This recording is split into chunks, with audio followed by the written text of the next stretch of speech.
Buchanan, the 15th president.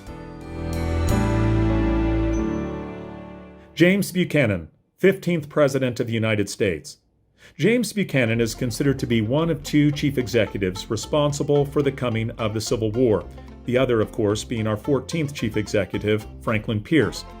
Now, James Buchanan receives relatively low marks from historians due to his stance on secession. Though he was personally opposed to states withdrawing from the Union, he did little, if anything, to avert the secession movement that developed during his last year in office, 1860. Now, when you look at James Buchanan's public service, going back to his relative youth, many historians will explain it as a result of a relationship he had with a young lady with whom he was in love.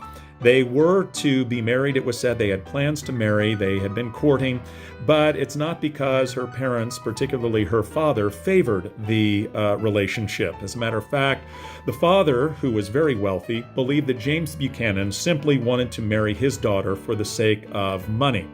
And there's no evidence to demonstrate that that was in fact true, but the father believed it, and so he forbade the relationship between Buchanan and his daughter, and soon thereafter, his daughter passed away. Now, her death is shrouded in something of a mystery.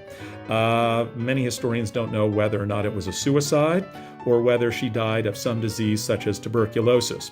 Regardless, Buchanan was understandably heartbroken, distraught, and had asked the father's permission to attend her funeral, and her father said no.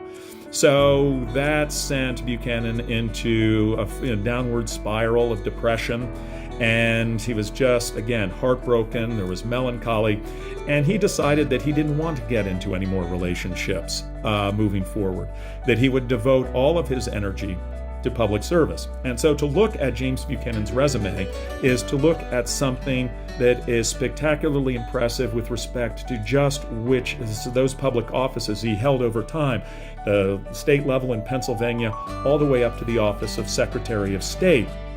And so he held all these offices from the state level all the way up to the national level.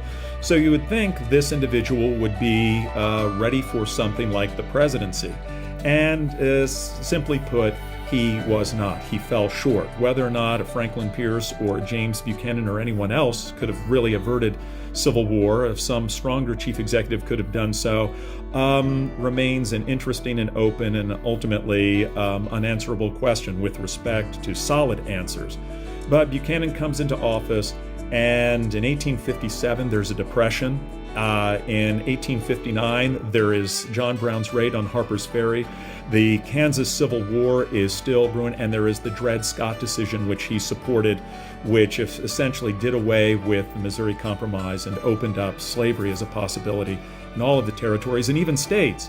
So, 15th President of the United States, James Buchanan, considered to be, for a number of reasons, a failed presidency.